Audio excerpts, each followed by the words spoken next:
உலகெங்கும் வாழும் அன்பு தமிழ் நெஞ்சங்களுக்கு வணக்கம். மீண்டும் நெஞ்சு பொறுக்குதலே நிகழ்ச்சியில் உங்களோடு இணைவதில் மகிழ்ச்சி. வாரந்தோறும் ஒரு சமூக தலைப்பினை எடுத்துக்கொண்டு நாம் விவாதித்து கொண்டு இருக்கின்றோம். அந்த வகையிலே இன்றைக்கு கூட ஹைட்ரோ கார்பன் திட்டத்தை மக்களுக்கு பாதிப்பு இல்லாமல் செயல்படுத்த முடியுமா இல்லையா என்பதை குறித்து நாம் இன்றைக்கு பேச இருக்கின்றோம். தமிழர்களுடைய பாரம்பரியம், யார் வந்தாலும் அவருக்கு வாசலில் சென்று வரவேற்பார்கள். ஆனால் இப்போது வாசலில் நின்று பிரச்சனைகளை நாம் வரவேற்று கொண்டு இருக்கின்றோம். முதல்ல எடுத்தோன்னா வங்கி வாசலில் நின்றோம், அப்புறம் வாடி வாசலுக்கு, இப்போ நெடுவாசலுக்கு நின்று கொண்டு இருக்கின்றோம். இது பற்றி எரியாது என்று சொன்னார்கள், ஆனால் இது பற்றி எரியக்கூடிய பிரச்சனையாகத்தான் இருக்கிறது. ஒரு மாணவர் ஆனந்தராஜ் என்கின்றவர் இறந்திருக்கின்றார். நெடுவாசல் பகுதியில் இருக்கக்கூடிய ஒரு மாணவர் இறந்திருக்கின்றார். ஆகவே இது கசியாது அப்படின்னாலும் பாதிப்பு இருக்கிறது. இன்னொரு மாணவர் பாதி தீக்காயத்தோடு இருக்கக்கூடிய இருக்கு. அவர் நிகழ்ச்சிக்கு வரனா கூட அந்த ஊரை விட்டே காலி பண்ணியிருக்கார் அவர். அப்போ இந்த பிரச்சனையில் இருக்கக்கூடியது என்ன? அரசு வேறு வேறு பெயர்களை வைத்தாலும் பாதிப்பு என்றது ஒன்றாகத்தான் இருக்கிறது. ஆனால் ஓஎன்ஜிசியை பொறுத்த வரைக்கும் சொல்லுகின்றார்கள், இது பாதிப்பு இல்லாமல் நாங்கள் எடுப்போம் அப்படின்னு சொல்லுகிறார்கள். ஆனால் உலக நாடுகளுடைய வரலாறுகளை பார்க்கின்ற போது இது எல்லா இடத்துலையும் பாதிப்பு இருக்கிறது. அப்படி நடைமுறைப்படுத்துவது கூட மக்கள் வசிக்காத பகுதி, பாலைவனம், அந்த மாதிரியான பகுதியில் தான் வைக்கிறார்கள். அமெரிக்காவில் இதனுடைய பாதிப்புகள் இருக்கிறது. அப்போ இது எப்படி பாதிப்பு இல்லாமல் எடுக்க முடியும்? விவசாயிகள் ஒரு மிகப்பெரிய போராட்டத்தை நடத்தி கொண்டிருக்கின்றார்கள். ஆகவே இதை பாதிப்பு இல்லாமல் நடைமுறைப்படுத்துவது சாத்தியமா இல்லையா என்பதை குறித்து நாம் இன்றைக்கு விவாதிக்க இருக்கின்றோம். இன்றைய நிகழ்ச்சிக்கு வந்திருக்கக்கூடிய சிறப்பு விருந்தினர்களை நான் உங்களுக்கு அறிமுகம் செய்து வைக்கின்றேன். தமிழக காவேரி விவசாய சங்கத்தினுடைய தலைவர் திரு கிரிதரன் அவர்கள் நன்றி வந்திருக்கின்றார். ஓஎன்ஜிசியினுடைய ஓய்வு பெற்ற பொது மேலாளர் திரு பிரபாகரன் அவர்களும் நன்றி வந்திருக்கின்றார். அதே ஓஎன்ஜிசியை சேர்ந்த இன்னொரு பொது மேலாளர் திரு மகாதேவன் அவர்களும் நன்றி இருக்கின்றார். காங்கிரசினுடைய மாநில செய்தி தொடர்பாளர் திரு பென்னட் அவர்களும் நன்றி இருக்கின்றார். ஊடகவியலாளர் திரு சுகுமார் அவர்களும் நம்பி இருக்கின்றனர். இந்த விவசாய நிலங்கள் மீண்டும் பாதிப்படையாமல் இருக்குமா என்பதெல்லாம் குறித்து ஒரு ஆவணப்படம் இருக்கிறது. அந்த ஆவணப்படத்தை பார்த்துவிட்டு நாம் விவாதத்தை தொடரலாம். ஹைட்ரோ கார்பன் காவிரி படுகை வடக்கே பாண்டிச்சேரி தொடங்கி தெற்கே மன்னார் வரை நிலத்தில் 25,000 சதுர கிலோமீட்டரும் கடலில் 30,000 சதுர கிலோமீட்டரும் கொண்டது. இதில்தான் பயத்தோடும் பதற்றத்தோடும் வறுமையோடும் வறட்சியோடும் நாட்களை நகர்த்தி கொண்டிருக்கிறார்கள் விவசாய பெருமக்கள்.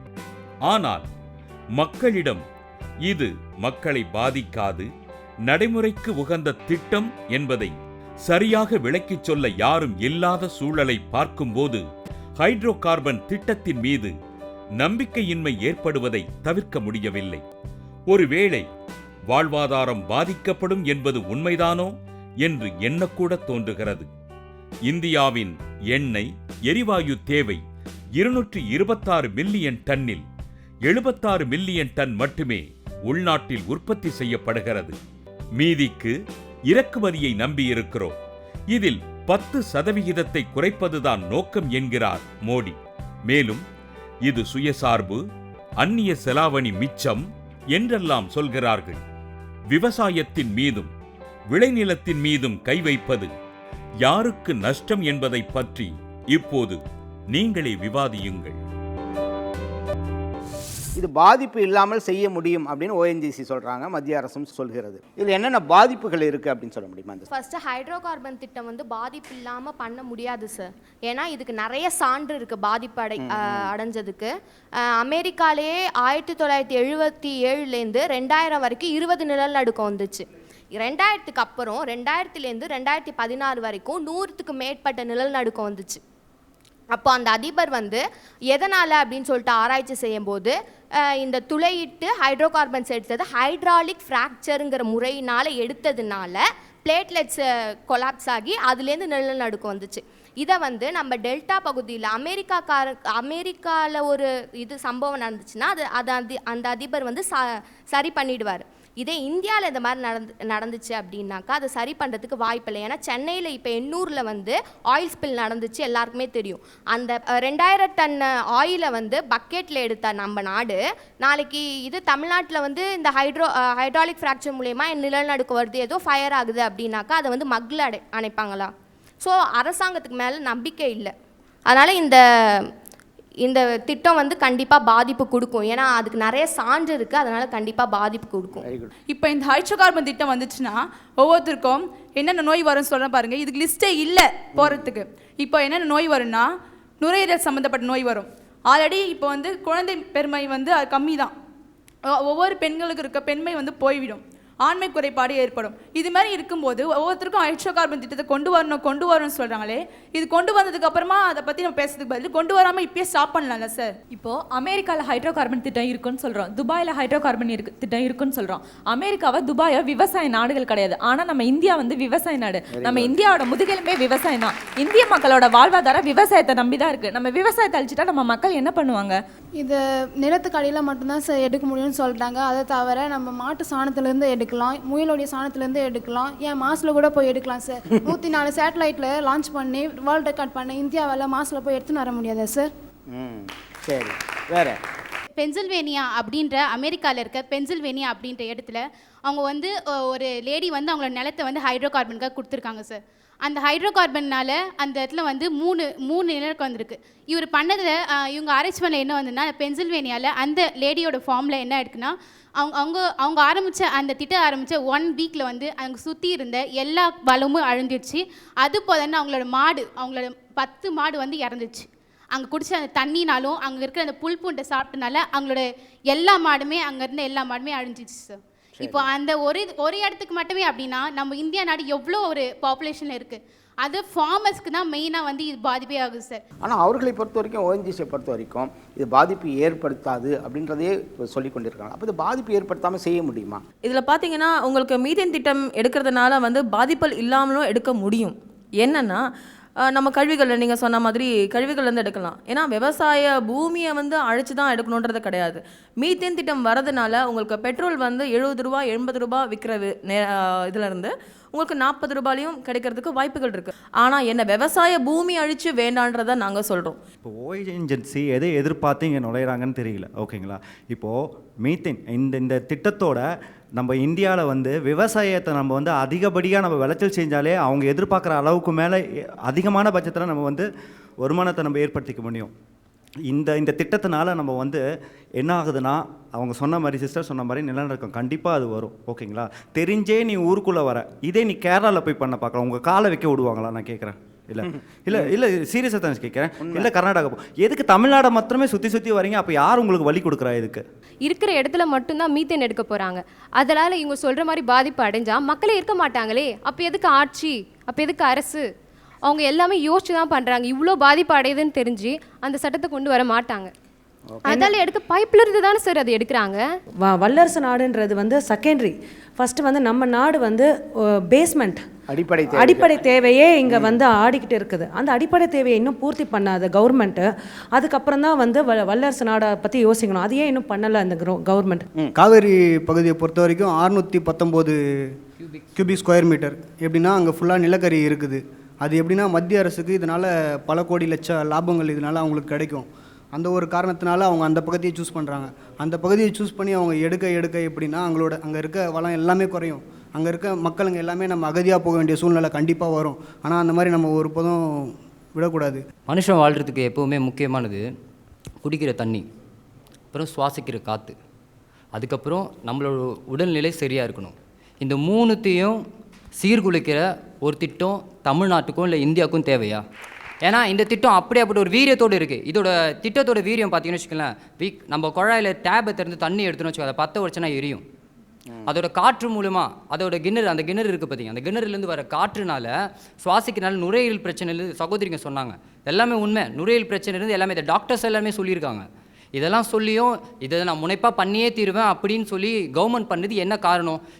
எங்களை அதாவது விவசாயத்தை எல்லாத்தையுமே அழிச்சிட்டு இந்தியா வல்லரசு ஆகும்னா அப்படியாப்பட்ட இந்தியா வல்லரசாவே ஆக வேணாம், தேவையே இல்லை. தண்ணி குறையுதுன்னு சொல்கிறாங்க. ஆனால் இந்த ஹைட்ராலிக் ஃப்ராக்ஷன் வந்து கொண்டு வந்தால் நமக்கு 25% மட்டும்தான் தண்ணி தேவைப்படுமே தவிர அதுக்கு மேலே தேவைப்படாது. எல்லாரும் மீத்தேன் திட்டம் வேணான்னு சொல்கிறீங்களே, பயோகேஸ் மட்டும் என்ன? அதுவும் மீத்தேன் தான். அதுவும் 60 to 80% ஆஃப் மீத்தேன் தான் இருக்குது. அதை மட்டும் வீடு வச்சுருந்தீங்கன்னா இன்றைக்கி எதுக்கு இந்த ஹைட்ரோ கார்பன்? எதுக்கு நிலத்தை தோண்டி எடுக்கணும்? வீட்டுக்குள்ளே வச்சுக்கலாம்ல. அரேபியாலெல்லாம் இங்கே எண்ணெய் கிணறு அந்த மாதிரி நிறையா இருக்கும். சொன்ன மாதிரி கேள்விப்பட்டிருக்கோம், நிறைய பேர் போயிருக்கோம். அந்த இடத்துல மட்டும் 45 நாள் மட்டும்தான் அந்த ஸ்டாஃப் வேலை செய்வாங்க சார், மற்ற நாள்லாம் லீவ். ஏன் அந்த லீவ் தராங்கன்னா அவங்க அந்த கிணறுக்கிட்டேயோ அந்த பெட்ரோல் கிட்டேயோ குறிப்பிட்ட நாள் அவங்க ரொம்ப நாள் ஒர்க் பண்ணாலோ அவங்க உடலுக்கு கேன்சர் அந்த மாதிரி ஏகப்பட்ட வியாதிகள் வருது. ஸோ 45 நாள் வேலை செய்கிற அவங்களுக்கே அப்படின்னா இங்கேயே வாழ்ந்துக்கிட்டு இருக்கோம். அந்த மாவட்டத்தில் இருக்கும் நெடுவாசல், முடப்புள்ளிக்காடு, குருவங்கரம்பை, அப்புறம் ஆலங்குடி 4 கிராமத்தில் உட்பட்ட 50 பஞ்சாயத்தில் இருக்கிற எத்தனை கிராமங்கள் பாதிக்கப்படுவாங்க சார்? தனி ஒரு மனிதனுக்கு உணவில்லை எனில் இந்த ஜகத்தினை அழித்திடுவோன்னு சொல்கிறார் சார் பாரதி. ஆனால் ஒரு மத்திய அமைச்சர் சொல்லியிருக்காரு, ஒட்டுமொத்த இந்தியாவுக்காக ஒரு கிராமம் வந்து அழிக்கப்படுறது தப்பில்லை அப்படின்னு சொல்லியிருக்காரு. இந்தியாவுடைய வளர்ச்சிக்காக தமிழ்நாடு அழிக்கப்படல. இது எந்த விதத்தில் ஒரு நியாயமாக பார்க்குறாங்க? ஒரு நாட்டினோட முதுகெலும்பா வேளாண்மை இருக்கிற பட்சத்தில் எப்படி வந்து நீங்கள் இதை அழிக்கிறதுக்கு வந்து முன்வரீங்கன்றது எனக்கு சுத்தமாக புரியல. அதே டைமில் 40,000 கோடி ஹைட்ரோ கார்பன் எடுக்கிறதுனால வருமானம் வருது சார். அதில் வந்து 39,000 கோடி அயல்நாட்டு கார்ப்பரேட் நிறுவனத்துக்கு அளிக்கப்பட போகுது. இதுதான் உண்மை. 1000 கோடி வந்து இந்திய கவர்மெண்ட்டுக்கு அளிக்கப்பட போகுது. 40 கோடி மட்டும்தான் தமிழ்நாடு கவர்மெண்ட்டுக்கு அளிக்கப்பட போகுது. இதில் எந்த விதத்தில் வளர்ச்சியை நீங்கள் கண்டுட்டீங்க? இது குறித்து ஒரு கெமிக்கல் இன்ஜினியரிங் ஸ்டூடெண்ட் பிரேம் அவர் வந்திருக்காங்க. அவர் ஒரு சின்ன சிஜி அவர் பண்ணிட்டு வந்திருக்காரு. இந்த ஹைட்ராலிக் ஃப்ராக்சரிங் நம்ம சொல்லிட்டு இருக்கோம். ஏன்னா நிகழ்ச்சி பார்க்குறவங்களுக்கு இது தெரியணும், ஹைட்ராலிக் ஃப்ராக்சரிங்னா என்ன, இதை எப்படி எடுப்பாங்க, என்ன மாதிரியான பாதிப்புகள் வரும். நீங்கள் அதாவது படத்தை பார்த்துட்டே கூட நீங்கள் சொல்லுங்கள். ஹைட்ராலிக் ஃப்ராக்சர் 3 வகை இருக்குது. ஆனால் அதில் வந்து ஃப்ராக்சரிங் அப்படிங்கிறது என்னங்கிறது பேஸில் சொல்கிறேன். ட்ரில்லிங் வந்து பார்த்திங்கன்னா இப்போ வீட்டில் போர் போடுற மாதிரி தான் ஸ்டார்ட் ஆகும். ஆனால் வீட்டில் நம்ம 6000 அடியில் எடுத்துட்டோம் அப்படின்னா இது 5000 to 6000 அடிக்கு போகும். கோல் பெட் ரீச் ஆனதுக்கப்புறம் அது வந்து பக்கவாட்டில் டேர்ன் ஆகும். பக்கவாட்டில் ட்ரில்லிங் டேர்ன் ஆனதுக்கப்புறம் ஒரு குறிப்பிட்ட தூரம் போனதுக்கப்புறம் ஸ்டீல் கேசிங் பைப் வந்து அது கொஞ்சம் வந்து கொண்டு வருவாங்க. அந்த பைப் வந்ததுக்கப்புறம் சிமெண்ட் மோல்டு வந்து அதில் ஃபில் பண்ணுவாங்க. அதில் ஃபில் பண்ணதுக்கப்புறம் ஏன்னா இப்போ ட்ரில் பண்ண ஹோல் மூடாமல் இருக்கிறதுக்காக அந்த மோல்டு கொடுப்பாங்க. அந்த மோல்டு கொடுத்ததுக்கப்புறம் மறுபடியும் அந்த ட்ரில்லிங் ப்ராசஸ் கண்டினியூ ஆகும். அந்த ட்ரில்லிங் ப்ராசஸ் எவ்வளோ தூரம் தேவையோ அவ்வளோ தூரம் எடுத்ததுக்கப்புறம் மறுபடியும் அதே ஸ்டீல் கேசிங் மூலயமா மோல்டு ப்ரிப்பேர் பண்ணி அந்த ஹோல் மூடாமல் பார்த்துக்குவாங்க. அந்த சிமெண்ட் கேசிங் வரும், அது மோல்டு ஃபுல்லாக ஃபில் ஆகும். இந்த இடத்த ஒரு சின்ன ஒரு லைன் மாதிரி எடுத்ததுக்கப்புறம் ஃபயரிங் கன்னு ஒன்று வரும் உள்ளுக்குள்ளே. இந்த ஃபயரிங் கன் என்ன பண்ணுன்னா மினி எக்ஸ்ப்ளோஷன் மூலிமா அந்த இடத்த கிராக் பண்ணும். இந்த மாதிரி சின்ன சின்ன கிராக்ஸ் வந்து கோல் பெட்டில் உருவாக்கும். எதுக்கு அப்படின்னா மீத்தேன் அப்படிங்கிறது பார்த்திங்கன்னா சின்ன சின்ன ஏர் பபிள்ஸாக கோல் பெட்டுக்கு நடுவில் சின்ன சின்ன இடத்துல ட்ராப் ஆகிருக்கும். அந்த ட்ராப் ஆன இடத்த வெளியில் கொண்டு வரக்கா இந்த மாதிரி கிராக் பண்ணும். அப்படி கிராக் பண்ணதுக்கப்புறம் என்ன ஆகும் அப்படின்னா கிட்டத்தட்ட 2 கோடி லிட்டர், கரெக்டாக சொல்லணும்னா 1,90,00,000 லிட்டர் தண்ணி, அதாவது 1000 பேருக்கு ஒரு வருஷத்துக்கு நம்ம கொடுக்கக்கூடிய தண்ணியை, அது கூட டாக்ஸிக் கெமிக்கல்ஸ் அது எதுக்கு யூஸ் பண்ணுறாங்க அப்படின்னா நிறைய விஷயம் இருக்குது. லூப்ரிகன்ஸாக யூஸ் பண்ணுறாங்க, நிறையா தேவை இருக்குது. கிட்டத்தட்ட பேசிக்காக 63 வகையான கெமிக்கல்ஸ் அந்த லிஸ்ட்டில் இருக்கக்கூடிய அத்தனை கெமிக்கல்ஸும் சேர்த்து அந்த இடத்துக்குள்ளே செலுத்துகிறாங்க. அந்த ஃப்ராக்கிங் ஆன இடத்துக்குள்ளே அந்த கெமிக்கல்ஸ் உள்ளே போனதுக்கப்புறம் அங்கே ட்ராப் ஆகிருக்கக்கூடிய பபிள்ஸை அதை எடுத்து வெளில கொடுத்துரும். சிலது வந்து லூப்ரிகேஷன் மாதிரி செயல்படும். ஆக்சுவலி இந்த கெமிக்கல் அந்த மீத்தேன் எடுத்ததுக்கப்புறம் என்ன ஆகும் அப்படின்னா இந்த கெமிக்கலை வந்து ஒரு பிட்டில் சேவ் பண்ணுறாங்க. அங்கே என்ன நடக்குதுன்னு பார்த்தீங்கன்னா நிலத்தடி நீரையும் சில சமயம் அது பாதிக்கும். அப்படி இல்லாத பட்சத்தில் அதோட ஆவி அதோட அந்த அந்த விஷயம் வந்து காற்றோட கலந்து நம்மளை சுவாசிக்கும் போது நம்மளோட நுரையீரல் பிரச்சனை, இவங்க சொன்ன மாதிரி நுரையீரல் பிரச்சனைலாம் ஏற்படும். ஆக்சுவலி உண்மையிலே இது என்ன பண்ணியிருக்கணும், ஆக்சுவலி சட்டப்படி அவங்க என்ன பண்ணியிருக்கணும் அப்படின்னா இந்த டாக்ஸிக் வேஸ்ட்டில் மறுபடியும் கலெக்ட் பண்ணி இந்த ஏதோ ஒரு இடத்துல இதை நீட்டாக வந்து அவங்க வந்து டிஸ்போஸ் பண்ணியிருக்கணும். ஆனால் உண்மையிலே இங்கே என்ன நடக்குது அப்படின்னா 80% வேஸ்ட், அந்த டாக்ஸிக் வேஸ்ட் வந்து மண்ணோடு விட்டுடுறாங்க. மண்ணுக்கு அடியில் இருக்கக்கூடிய நீரோட்டத்தை பற்றி யாருக்குமே இங்கே தெரியாது. அது எப்படி வேணால் இருக்கலாம் நீரோட்டம். ஸோ அந்த நீரோட்டம் ஒன்ஸ் அந்த இடத்துல ரீச் ஆகிருக்கு, சப்போஸ் அந்த இடத்துல நீரோட்டம் கிராஸ் ஆகுது அப்படின்னா அது மேலே நம்மளுக்கு குடிக்கக்கூடிய தண்ணிகள் கூட கலந்து வரும். அப்படி இருக்கிற பட்சத்தில் அந்த தண்ணி நம்ம எடுத்துக்கிறோம் அப்படின்னாலும் அந்த தண்ணி அந்த மீத்தேன் கூட கலந்து வரக்கூடிய ஒவ்வொரு விஷயமும் நம்மளுக்கு ஆபத்து தான். ரொம்ப அழகாக எக்ஸ்பிளைன் பண்ணுங்கள்.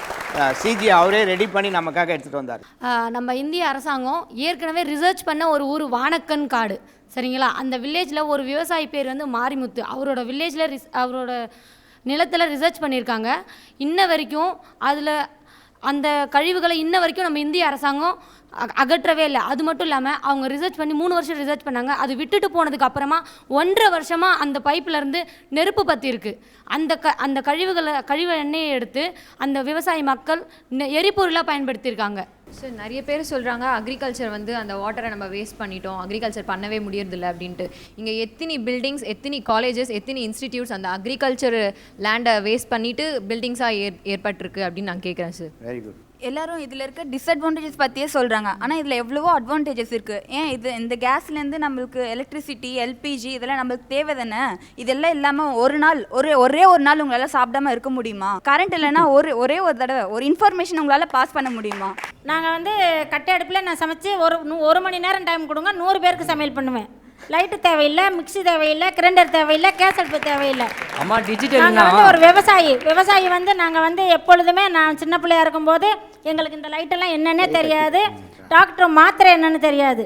நாங்கள்லாம் வந்து நாட்டு மருந்து சாப்பிட்டுக்கிட்டு எங்களுக்கு வந்து நாங்கள் விவசாயத்தில் நாங்கள் வந்து அன்னநாடு சிமிலி லைட்டு ஏற்றி வச்சுக்கிட்டு சமைச்சோம். நம்ம நினச்சிக்கிறோம் நம்ம இதெல்லாம் பண்ணால் டெவலப் ஆயிடுவோன்னு. அமெரிக்காவில் வந்து பண்ணோன்னு அழிஞ்சிட்டிங்களா மக்கள் அழிஞ்சிட்டாங்களா கேட்டாங்கல்ல, அந்த ப்ராஜெக்டை ஸ்டாப் பண்ணி 2 வருஷம் ஆச்சு. அப்படி மக்கள் அழிய மாட்டாங்க அப்படிங்கிற பட்சத்தில் அவங்க ஏன் ப்ராஜெக்ட் ஸ்டாப் பண்ண போகிறாங்க? கலிஃபோர்னியாவில் பூகம் வந்ததுக்கப்புறம் அந்த ப்ராஜெக்டை ஸ்டாப் பண்ணி இதோட 2 வருஷம் ஆச்சு. 2011 வந்தது ஃபஸ்ட்டு பூகமும், 14 அதுக்கப்புறம் அந்த ப்ராஜெக்ட் ஸ்டாப் பண்ணியிருக்காங்க. மீத்தேன் திட்டம்ன்றது வேணும். நம்மளோட நாடு வல்லரசாக ஆகணும்னா நமக்கும் நிறைய விஷயங்கள் வந்து நம்ம அப்கிரேட் ஆகணும்.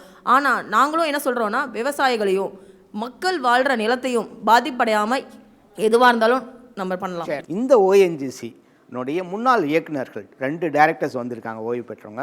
ஸோ அப்போ இந்த திட்டத்தை ஆரம்பிக்கும் போது அவங்க இருந்திருப்பாங்க. மகாதேவன் சார், என்ன மாதிரியான விஷயங்கள் இருக்குது, இப்போ இவங்க எடுத்ததில் என்னென்ன விஷயங்கள் தவறுகளாக இவர்கள் சொல்லியிருக்கார்கள், இது எப்படி நீங்கள் பாதுகாப்பாக எடுப்பீங்க? இப்போது ஓஎன்ஜிசிங்கிறது ஒரு 61 வருஷமாக நடந்துட்டுருக்கு. அசாமில் ஆரம்பித்தோம், குஜராத்தில் பண்ணோம், 85ல் ஃபஸ்ட்டு தமிழ்நாட்டில் காவேரி பேசினில் பண்ணி டிஸ்கவரி பண்ணோம். இப்போ ஒருத்தர் கேட்டார், கேரளாவுக்கு போனால் செருப்பு காட்டி அடிப்பாங்கன்ட்டு. கேரளா கர்நாடகாலெலாம் எண்ணெய் வளம் கிடையாது, இங்கே இருக்குது. ஏன்னா இது பேசின், செடிமெண்ட்ரி பேசின். ஸோ 85ல் ஆரம்பித்து 58லேயே ஆக்டிவிட்டி ஆரம்பிச்சிட்டோம். 85ல் தான் ஃபஸ்ட்டு டிஸ்கவரி. அதுக்கப்புறம் வரிசையாக 36 ஃபீல்டு கண்டுபிடிச்சிருக்கோம், 36 வயல்.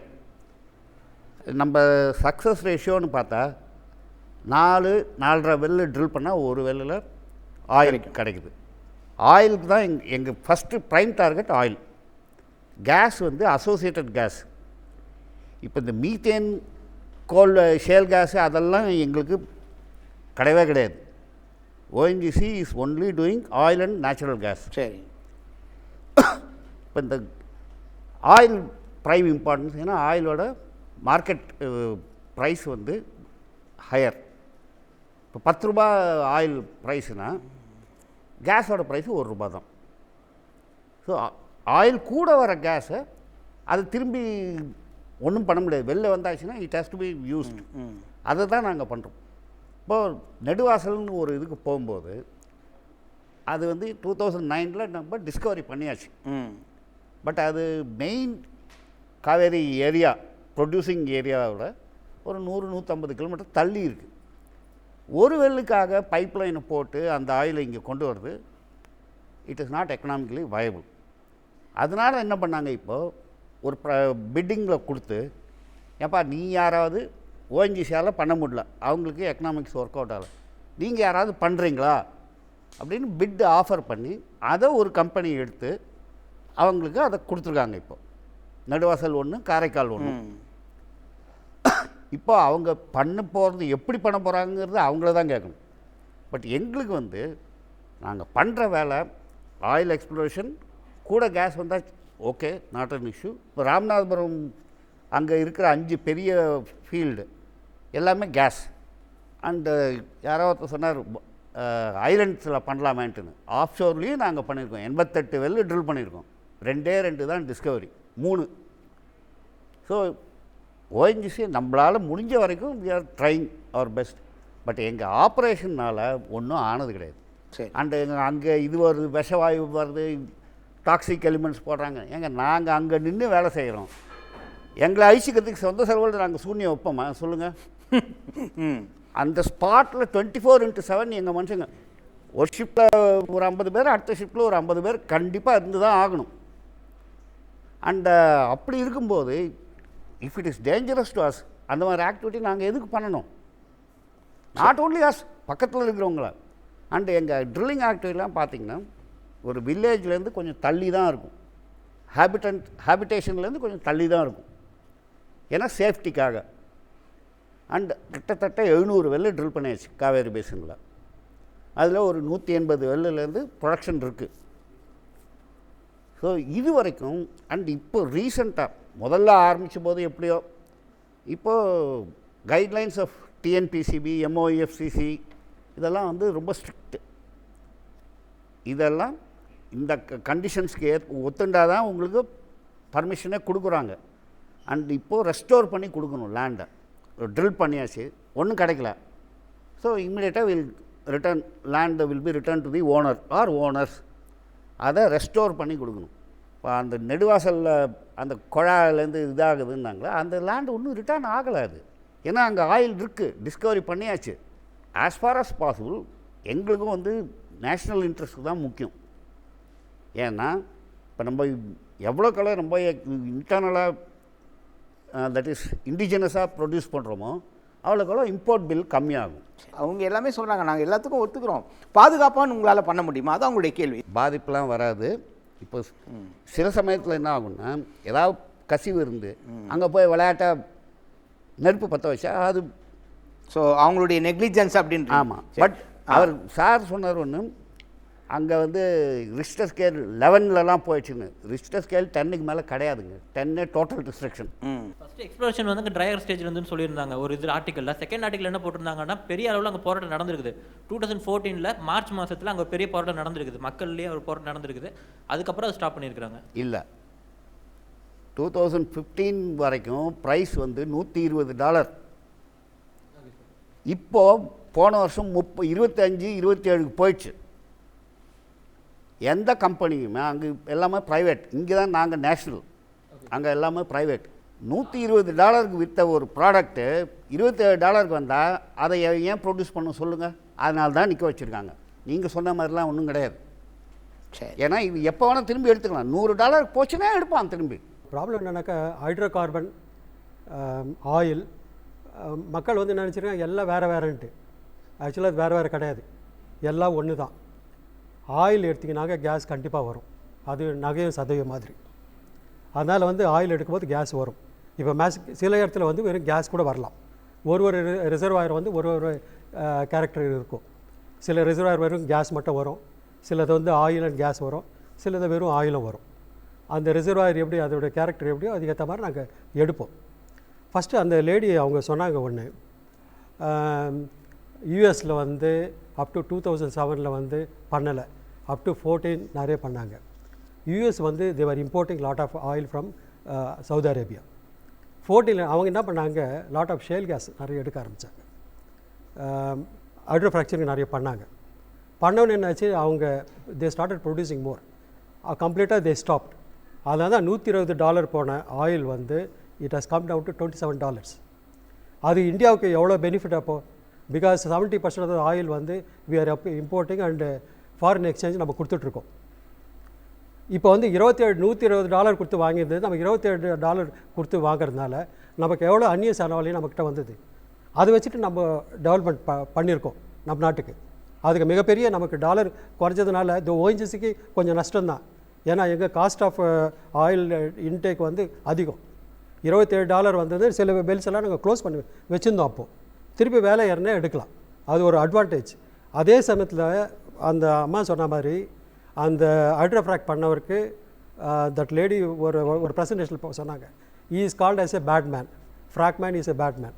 ஏன்னா ஹைட்ரோஃப்ராக்சரிங் பண்ணும்போது அவங்க வந்து ஷேல் கேஸுக்கு வந்து வெல்ஸ் எல்லாம் ரொம்ப க்ளோஸாக ஸ்பேஸ் பண்ணுவாங்க. பண்ணிவிட்டு வர்டிகல் வெல்ஸு ஆர் ஹரிசாண்டல் வெல்ஸ் அதை ஷேலில் ஃப்ராக்சர் பண்ணுவாங்க. ஸோ அதனால் வந்து இப்போ கொஞ்சம் எஃபெக்ட் இருந்தது. நம்ம ஊரில் வந்து நம்ம அது மாதிரி பண்ணுறதில்ல. நம்ம ஸ்பேசிங் வெல் ஸ்பேசிங்லாம் ரொம்ப அதிகம். நம்ம முக்கால்வாசி கன்வென்ஷனல் ரிசர்வாயரில் தான் இப்போ ப்ரொடியூஸ் பண்ணிகிட்ருக்கோம். இன்னும் அன்கன்வென்ஷனல் ரிசர்வாயருக்கு போகல. கன்வென்ஷனல் ரிசர்வாயர்னாக்கா நேச்சுரலாக இது ஓப்பன் பண்ணால் இட் வில் ஃப்ளோ. அதாவது போராசிட்டி, பர்மேபிலிட்டி, உறிஞ்சும் தன்மை அது நிறைய இருக்கும் சாண்ட்ஸ்டோனில். அதில் நம்ம ப்ரொடியூஸ் பண்ணுறோம். அன்கன்வென்ஷனில் இந்த போராசிட்டி, அந்த உறிஞ்சும் தன்மை, பர்மேபிலிட்டின்னு சொல்கிறது ரொம்ப கம்மியாயிரும். அது ஆட்டோமேட்டிக்காக வராது. அப்போ தான் வந்து நம்ம இந்த ஹைட்ரோஃப்ராக் மெத்தட் யூஸ் பண்ணுவோம்.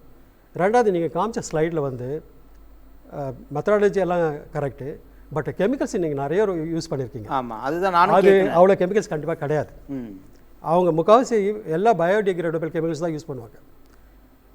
எதுக்குனாக்கா, ஃபஸ்ட்டு வந்து ஒரு ஃப்ராக் பண்ணுறதுக்கு ஸ்டீல் டியூப்பை போடுவாங்க. போட்டுட்டு ஒரு சின்ன ஓப்பனிங் கொடுத்துட்டு வாட்டர் தான் யூஸ் பண்ணுவாங்க. வாட்டரை வந்து ஃப்ராக் பண்ணுவாங்க. அப்போ ப்ரெஷர் கொடுத்தாக்கா அது உடையும். உடஞ்ச உடனே அது வந்து எவ்வளோனாக்கா ஒரு ஃபியூ மில்லிமீட்டர்ஸ் தான். It may go up to ஒரு 40-50 மீட்டர்ஸ் போகும். மில்லிமீட்டர் சைஸில் தான் அது ஃப்ராக் ஆகும். அந்த ஃப்ராக் திருப்பி ஹீல் ஆகக்கூடாதுன்னு என்ன பண்ணாங்க, ப்ரோபேண்ட்னு ஒரு சின்ன 1 millimeter டயமீட்டர் கிரைன்ஸ் அதையும் கூட பம்ப் பண்ணுவாங்க. அது வந்து ஹியூஜ் குவான்டிட்டி கிடையாது, மேபி 50 டன் 60 டன் பம்ப் பண்ணுவாங்க.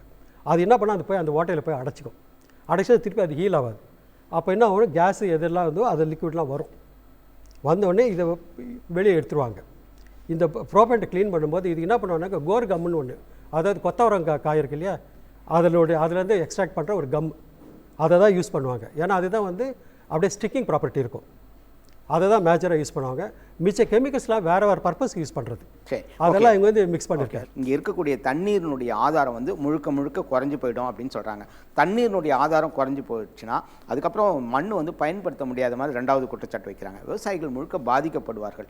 வெளிநாடுகள்லாம் பார்த்தீங்கன்னா வீடுகள் இல்லாத பகுதியில் பண்ணுறாங்க, அது வீடுகள் இருக்கிற பகுதியில் பண்ணுறாங்க. இந்த 4 தான் அவங்க சொல்லக்கூடிய குற்றச்சாட்டு. காவேரி பேசினை பொறுத்த வரைக்கும் இந்த டெல்டா மாவட்டத்தில் எல்லாமே ஒரு 600லேருந்து 800 அடிக்கு கீழே நல்ல தண்ணி கிடையாது. இது வந்து நாங்கள் 700 வெள்ளை ட்ரில் பண்ணி, நாங்கள் மாத்திரம் இல்லை, quad board, central count water board எல்லாருமே ட்ரில் பண்ணியிருக்காங்க. அண்ட் அங்கே இருக்கிற மக்களுக்கும் தெரியும் 600லேருந்து 800 அடி ஒவ்வொரு ஏரியாவுக்கும் இது கூட கழிச்சு இருக்கலாம். அதுக்கு கீழே எல்லாமே உப்பு தண்ணி தான். அதனால் ஃபஸ்ட்டு நாங்கள் வெள்ளை ஸ்பட் பண்ண உடனே 24 hours to 36 ஹவர்ஸில் ஃபஸ்ட்டு கேசிங் லோவர் பண்ணுவோம். ஏன்னா இதுதான் அந்த 200 மீட்டர் வரைக்கும் கேசிங்கை போட்டு கிரவுண்ட் வாட்டர் டேபிள் கண்டாமினேட் ஆகாமல் இருக்கிறதுக்காக. அண்ட் நாங்கள் எதை வச்சு ட்ரில் பண்ணுறோம், வாட்டர் ப்ளஸ் களிமண்ங்கிறது பென்டனைட்னு ஒரு கிளே, அது ஸ்வெல்லிங் கிளே. நம்ம வீட்டில் எல்லாம் போர்வெல் தோன்றம் இல்லையா, எல்லார் வீட்லையும் அவங்க அவங்களும் வந்து அதே மண்ணை தான் போர்வெல் தோன்றது ஒரு 400 அடி கொஞ்சம் டிஸ்டன்ஸ் சார். நீங்கள் தோன்றது உள்ள வரைக்கும் போகுது, உள்ள எல்லா பாதிப்பும் வருதுன்றாங்க. இப்போ நெடுவாசலில் அங்கங்கே பெட்டில் சின்ன ஒரு அந்த கழிவை சேமித்து வச்சுருக்குறாங்க, பார்த்துருப்பீங்க. நீங்கள் சொல்கிற மாதிரி அதில் வாட்டரும் கிளேவும் மட்டும் இருந்தால் அதில் விழுந்தவன் நிலைமை நீங்கள் பார்த்துருக்கீங்களா? அதில் ஒருத்தர் விழுந்தார், அதுக்குள்ளே விளையாண்டுட்டு இருக்கும்போது பக்கத்தில் இருக்கும்போது அதுக்குள்ளே ஒருத்தர் விழுந்தார்.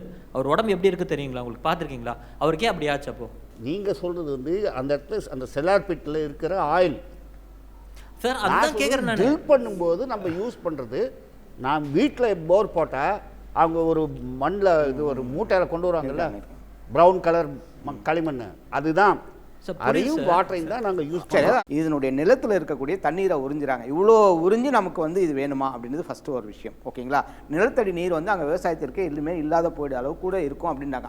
அதுக்கு ஃபஸ்ட்டு பதில் சொல்லுங்கள். இது வந்து தண்ணி இல்லாத இது வந்து இந்த தமிழ்நாட்டில் இருக்க எல்லா டிஸ்ட்ரிக்ட்லையும் இப்போ ப்ராப்ளம். நாங்கள் ஆப்ரேட் பண்ணுற ஏரியாவில் மட்டும் இல்லை. இப்போ நீங்கள் சொல்கிறது மிச்சம் எல்லா இடத்துலையும் தண்ணி இருந்து எங்கள் ஏரியாவில் இல்லைனாக்கா நீங்கள் சொல்கிறத ஒத்துக்கலாம். ரெண்டாவது, நாங்கள் எடுக்கிற தண்ணி வால்யூம் வந்து ரொம்ப கம்மி. நீங்கள் மிச்ச இண்டஸ்ட்ரீஸை கம்பேர் பண்ணி பாருங்கள், அவங்க எவ்வளோ வால்யூம் எடுக்கிறாங்க. நாங்கள் ஒரு நாளைக்கு வந்து 25 கிலோமீட்டர் தான் ஒரு வெள்ளிலேருந்து எடுக்கிறோம். அவ்வளோதான் எங்கள் கன்சம்ஷன் ரெக்குவயர்மெண்ட். அது கூட அந்த ஆப்ரேட் பண்ணுற டைமில் போர்வெல் போட்டு அதுலேருந்து தான் எடுக்கிறோம். ஓகே, அது ஆப்ரேஷன் ரெக்குவயர்மெண்ட். சரி, அப்போ வரக்கூடிய கேஸ்கள் பார்த்தா நீங்கள் சொன்ன மாதிரி இவ்வளோ கேஸ் வரலன்னா கூட வரக்கூடிய அந்த கேஸ்களில் நிறைய பாதிப்பு வரும், புற்றுநோய் வரும் அப்படின்னு சொல்கிறாங்க. அது மாதிரி கிடையாது. இல்லை, இப்போ நம்ம வீட்டில் எல்லாம் கேஸ் யூஸ் பண்ணுறோம். எவ்வளோ அதெல்லாம் என்ன, இந்த கேஸ் தான். பெட்ரோல் பங்க்கில் எத்தனை பேர் வேலை பண்ணுறாங்க? நாங்கள் எடுக்கிறது அதே தான் அவங்க கொடுக்குறாங்க, கொஞ்சம் ரிஃபைன் பண்ணி கொடுக்குறாங்க. நன்றி திரு சுகுமார் அவர்கள். அந்த மக்களுடைய பாதிப்பு, அவங்களுடைய குமுறல், இப்போ இவங்க சொல்லும் போது அதிகாரிகள் அவங்க சார்பில் பேசுகிறாங்க. ஆனால் மக்கள் இவ்வளோ பெரிய போராட்டம் ஒரு பாதிப்பு இல்லாமல் நடக்காது. என்னென்ன பாதிப்புகள் அங்கே இருக்கிறது, யாருக்கு பாதிப்பு சொல்லுங்கள். இந்த முதல்ல இந்த ஃப்ராக்கிங்கிற விஷயமே இந்த நெடுவாசலில் கிடையாது. 2 விஷயம் இருக்குது. ஒன்று வந்து கன்வென்ஷனல் இது ஒன்று, இன்னொன்று நான் கன்வென்ஷனல். கவர்மெண்ட் வந்து ரீசெண்டாக கொண்டு வந்தது ஹெல்ப்னு ஒரு விஷயத்தை கொண்டு வந்திருக்காங்க, ஹைட்ரோகார்பன் நியூ எக்ஸ்ப்ளரேஷன் பாலிசின்றது. அதுக்கு முன்னாடி வந்தது நியூ எக்ஸ்ப்ளரேஷன் பாலிசி, ஹெல்ப் ஆன பிறகு இப்போ நீங்கள் வந்து க்ரூட் ஆயிலாக இருக்கட்டும், மீத்தேனாக இருக்கட்டும், ஷேல் கேஸாக இருக்கட்டும், எல்லாமே கம்ஸ் அண்டர் ஹைட்ரோகார்பன். இந்த ஹைட்ரோகார்பன்ற பேர் மட்டும்தான் இந்த நெடுவாசல் பிரச்சனைக்கு காரணம்னு நான் நினைக்கிறேன். ஏன்னா இது குழப்பி விட்டுருச்சு மக்களை. ஏன்னா மீத்தேனும் ஹைட்ரோகார்பன், இப்போ க்ரூட் ஆயிலும் ஹைட்ரோகார்பன் ஆகி போச்சு. க்ரூட் ஆயில்ன்றது காலங்காலமாக எடுத்துகிட்டு இருக்காங்க. அவங்க சொன்னது மாதிரி காலங்கள் 60 வருஷமாக எடுத்துகிட்டு இருக்காங்க. பனங்குடியில் சார் வந்திருக்காரு, பனங்குடியில் எடுத்துகிட்டு இருக்காங்க, நரிமணத்தில் எடுத்துகிட்டு இருக்காங்க. இப்போ புதுசாக வந்திருக்கிற இந்த 31 இடங்கள் வந்து ஃபெர்டைல் லேண்டில் மட்டும் ஏன் எடுக்கிறீங்கன்னு ஒரு கேள்வி வந்துச்சு. இங்கே மட்டும் ஃபெர்டைல் லேண்ட் கிடையாது, ஆந்திராவிலையும் ஃபெர்டைல் லேண்ட் தான் இருக்கிறாங்க, அஸ்ஸாம்லேயும் ஃபெர்டைல் தான் இருக்கிறாங்க, குஜராத்லேயும் அங்கே தான் இருக்கிறாங்க. இப்போ வந்து ஒரு ஜியோ சயின்டிஸ்ட்னு அவங்களுக்கு ஒரு டிபார்ட்மெண்ட் இருக்குது. அவங்க வந்து முடிவு பண்ணுவாங்க எங்கெங்கே வந்து ஆயில் இருக்குது அப்படின்னா, அவங்க ஓவரால் இந்தியன் மேப்பில் எங்கெங்கெல்லாம் இருக்குது, எங்கெங்கெல்லாம் பொட்டன்ஷியல் இருக்குன்னு சொல்லிட்டு அவங்க நிறைய ட்ரை பண்ணி சிலது ஃபெயிலியர் ஆகும், சிலது சக்ஸஸ்ஃபுல் ஆகும். சார் சொன்ன மாதிரி ஒரு இதில் மட்டும் தான் பண்ண முடிஞ்சு, இன்னொரு இடத்துல பண்ண முடியல அப்படின்றதுலாம் அதான் காரணம். இப்போ நீங்கள் அந்த ஆவணப்படம் எடுக்கும்போது அங்கே இருக்கக்கூடிய விவசாயிகளுடைய குமுறல்கள் ஏதாவது பதிவு பண்ணீங்க, அந்த பகுதிக்கு போய் எடுக்கும்போது அவங்க என்ன ஃபீல் பண்ணுறாங்க? அங்கே பெரும்பாலும் இந்த மாதிரி எதிர்ப்பு மனநிலையில் தான் இருக்கிறாங்க எல்லாருமே. ஒட்டுமொத்தமாக யார் அவங்களுக்கு புரிதல் இருக்கா, இல்லை உண்மையாலுமே பாதிக்கப்பட்டிருக்காங்களா? பாதிக்கப்பட்டிருக்காங்கன்னா அந்த பிட்டில் வந்து அந்த சார் சொன்ன மாதிரி அது ஒர்க்கு அது அப்படியே இருக்குது. அதை வந்து பர்ன் பண்ணிலாம் காட்டினாங்க. அது எரியுது. அது மழை பெய்யும் போது அது ஓவர்ஃப்ளோ ஆகி நிலத்துக்குள்ளே போகிறது, அந்த மாதிரி விஷயங்கள்லாம் ரெக்கார்ட் பண்ணோம். ஸோ இதெல்லாம் ஒரு பாதிப்பு. உண்மையிலே பாதிப்புகள் இல்லை அப்படின்றத கண்டிப்பாக சொல்ல முடியாது. 1975 வந்த ஒரு ரிசர்ச் ஆர்டிக்கல்லையே இந்த குரூட் ஆயில் எக்ஸ்ப்ளோரேஷன்லேயே நிறைய பாதிப்புகள் இருக்குது அப்படின்னு சொல்லிட்டு நிறைய ஆர்டிக்கல் நிறைய சப்மிட் பண்ணியிருக்காங்க. அமெரிக்காலையும் பண்ணியிருக்காங்க, பல நாடுகளையும் பண்ணியிருக்காங்க. அதையெல்லாம் ஓரளவுக்கு கண்ட்ரோல் பண்ணி எப்படி எடுக்க முடியும் அப்படின்றத வந்து ONGC பார்க்கணும். ONGC மேற்பொருள் இருக்கிற அந்த ஜெம் லேபார்ட்டரிஸோ மற்ற ப்ரைவேட் கம்பெனிஸோ பார்க்கணும். அதை நீங்கள் எப்படி நீங்கள் ஷார்பன் பண்ணலாம். இப்போ நெடுவாசலில் இப்போ எடுக்கணும்னு முடிவு பண்ணிட்டீங்கன்னா லோக்கல்ஸை கூப்பிட்டு அவங்களுடைய ஒப்புதலோட அவங்களோட கமிட்டி ஒன்று ஃபார்ம் பண்ணி இதை மானிட்டர் பண்ணுறதுக்கான ஏற்பாடுகளை செஞ்சுட்டு அது மூலம் அதுக்கு பிறகு நீங்கள் இந்த எக்ஸ்ப்ளோரேஷன் நீங்கள் பண்ணிங்கன்னா அது கொஞ்சம் வயபிளாகவும் ஒரு ப்ராக்டிக்கலாகவும் இருக்குன்றது என்னுடைய கருத்து. நன்றி சுகுமார். பெனட் சார், இது வந்து காங்கிரஸ் இதிலே வந்து இதுக்கான திட்டங்கள் அடிக்கோடிட்டது அப்படின்ற மாதிரி ஒரு இது இருக்கிறது தமிழகத்தில் வருகின்ற போது. இப்போ இதை நீங்கள் எப்படி பார்க்குறீங்க? இப்போ உண்மையாக இந்த நெடுவாசல் போராட்டத்தில் மக்கள் வந்து அந்த கொதிப்பு சரின்னு நினைக்கிறீங்களா, இல்லை இந்த ஹைட்ரோ கார்பன் திட்டம் வந்து நெடுவாசலை வந்து எடுக்கக்கூடாதுன்னு நீங்கள் நினைக்கிறீங்களா? நெடுவாசல் போராட்டம் மக்களின் உணர்வு ரீதியான அவர்களின் வாழ்வாதாரமான போராட்டம். குறிப்பாக நானும் அந்த மாவட்டத்தை சார்ந்தவன், புதுக்கோட்டையை சார்ந்தவன் என்கிற அடிப்படையில் அந்த நெடுவாசல் மக்களுடைய நியாயமான கோரிக்கைகள் நிறைவேற்றப்பட வேண்டும் என்பதுதான் என்னுடைய வேண்டுகோள். அதே போல் நான் சார்ந்திருக்கிற காங்கிரஸ் இயக்கத்தை பொறுத்தவரையுமே இப்போ சார் சொன்ன மாதிரி ஏற்கனவே நெல்ப்னு ஒரு இருந்தது. அவங்க வந்து என்னென்னா இதில் பண்ணுறதுக்காக அதில் ஆராய்ச்சிகள் செய்கிறதுக்கு அதுக்குள்ளே முயற்சிகள் எல்லாம் எடுத்தாங்க, அதுக்குள்ளே எல்லாமே பண்ணாங்க. 2014 அந்த அரசாங்கம் முடிந்த பாரதிய ஜனதா கட்சி அரசு வர்றதுக்கு முன்னாடி அதற்கான எதிர்ப்புகள் வந்தது. அதற்கான பிரச்சனைகள்லாம் தொடங்கிய உடனே மக்கள் எதிர்ப்புகள் காரணமாக அது எல்லாத்தையும் மக்களுக்கு வேண்டாத ஒன்றை நிப்பாட்டி வைக்கலான்னு சொல்லிட்டு நிப்பாட்டிட்டாங்க. அதற்கு பிறகு நெல்ப்னு இவங்க திருப்பி அதை மாற்றி டைரக்டரேட் ஆஃப் இது கொண்டு வந்து டைரக்டர் ஜெனரல் ஹைட்ரோ கார்பன் கொண்டு வந்து அதிலிருந்து 2015 இது எல்லாமே பண்ணலான்னு ஒரு கொள்கை முடிவை பாரதிய ஜனதா கட்சி எடுக்குது. 2015 அது எல்லாத்தையும் எடுத்ததுக்கப்புறம் அந்த 31 பிளாக்குகளுக்கு எல்லாத்துக்கும் ஒரு ஆக்ஷன் வந்து பாரதிய ஜனதா அரசு பண்ணுறாங்க. இது எல்லாம் பண்ணதுக்கப்புறம் தான் அது வெளியில் வந்து இங்கே மக்களுடைய அவேர்னஸ் வருது. இதில் 2 விஷயம் என்னென்னா, இதனால் என்ன ஏற்பட போகுது அப்படிங்கிறத அதை சார்ந்த பாரதிய ஜனதா அரசு வந்து மக்களுக்கு தெளிவாக விளக்கலை. மக்களுக்கு இது சார்ந்த அவேர்னஸ் அவங்க ப்ராப்பராக கொடுக்கல. அதை தாண்டி அதில் இருக்கிற ஒரு அகில இந்திய பொறுப்பில் இருக்கிற ஒரு நாடாளுமன்ற உறுப்பினராக இருக்கிற ஒரு தலைவர், மரியாதைக்குரிய திரு இலகணேசன் அவர்கள், இந்தியா வளரணும்னா நம்ம ஒரு நாட்டை, ஒரு பகுதியை, ஒரு மாநிலத்தை நம்ம வந்து இழந்தால் அதுக்காக தவறில்லை என்கிற தொனியில் அவர் பேசுவதும், அதை அக்னாலேஜ் செய்வதை போல அவர்களுடைய அமைச்சர்கள் பேசுவதும் மிகவும் வருத்தத்துக்குரியது. மக்கள் போராடி கொண்டிருக்கிறார்கள், மக்களுடைய வாழ்வாதாரம் பாதிக்கப்பட போகிறது, மக்கள் பல்வேறு விதமான அல்லல்களுக்கும் கஷ்டங்களுக்கும் ஆளாகி கொண்டிருக்கிறார்கள். காவேரியில் தண்ணீர் வரவில்லை, காவேரி நீருக்காக உச்சநீதிமன்றம் வழங்கியிருக்கிற ஆணையை அந்த மாநில அரசும் மத்திய அரசு மேலாண்மை வாரியத்தை அமைப்பதற்கான முயற்சி மேற்கொள்ளவில்லை. தொடர்ந்து டெல்டா பகுதி வறட்சியிலே பாதிக்கப்பட்டிருக்கிறது. இப்போது இந்த புதுக்கோட்டை மாவட்டத்தில் ஒரே வளம் கொளிக்கிற பகுதியாக அந்த 5-6 பஞ்சாயத்துக்குள் உட்பட்ட பகுதி இருக்கிறது. அந்த பகுதியும் பாலைவனமாக்குகிற முயற்சியை மத்திய அரசு இவ்வளவு போராட்டத்திற்கு பிறகும் தொடர்ந்து செய்ய இருக்கிறது. இதற்கான முன்னெச்சரிக்கையாகத்தான் அந்த அனுமதி வழங்குகிற நேரத்தில் அங்கே போராட்ட களத்தில் போராடுகிறார்கள் மக்கள் என்கிற சூழல் வரக்கூடாது என்பதற்காக மாவட்ட ஆட்சித்தலைவர் மூலமாக தற்காலிகமாக அதை வாபஸ் பெற வைத்திருக்கிறார்கள். மத்திய அரசு தனியார் நிறுவனங்களுக்கு வழங்க இருக்கிறது 31 நிறுவனங்களுக்கு. அதில் குறிப்பாக இந்த நெடுவாசல் பகுதியை பொறுத்தவரை மல்லிகார்ஜுனப்பா என்கிற பாரதிய ஜனதா கட்சியை சார்ந்த நாடாளுமன்ற உறுப்பினர் முதலாளியாக இருக்கிற நிறுவனம்தான் அந்த பகுதியில் அதை செய்ய இருக்கிறார்கள். இவற்றையெல்லாம் மத்திய அரசு அவர்களுடைய ஒரு தனியாருக்கும் அதே நேரத்தில் தன் கட்சியை சார்ந்தவர்களுக்கும் வழங்க இருக்கிறது. மக்களுடைய போராட்டத்தை இவர்கள் கொச்சைப்படுத்தி இவர்கள் மக்களை நசுக்க நினைக்கிறார்கள். மத்திய அரசு அனுமதி பிறகு மாநில அரசினுடைய அனுமதியை அந்த தனியார் நிறுவனங்களை பெற்றுக்கொள்ள வேண்டும்.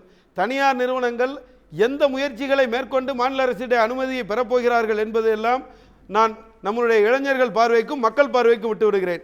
இதற்கு மத்தியில் புதுக்கோட்டை மாவட்ட ஆட்சித்தலைவருக்கு அந்த ஜெம் நிறுவனம் 12 லட்சம் ரூபாயை ஆராய்ச்சிக்காக என்னுடைய பணிகளுக்காக நான் அதற்கு அவர்கள் செலுத்த வேண்டிய அந்த காஷன் டெபாசிட்டை போல செலுத்தி அந்த பணமும் புதுக்கோட்டை மாவட்ட ஆட்சியரிடத்தில் வந்திருக்கிறது. அந்த பணத்தை அந்த நிறுவனத்திடமே திருப்பி வழங்க வேண்டும் என்று நெடுவாசல் மக்கள் வைத்திருக்கிற 10 அம்ச கோரிக்கையில் ஒரு கோரிக்கையை கொடுத்திருக்கிறார்கள்.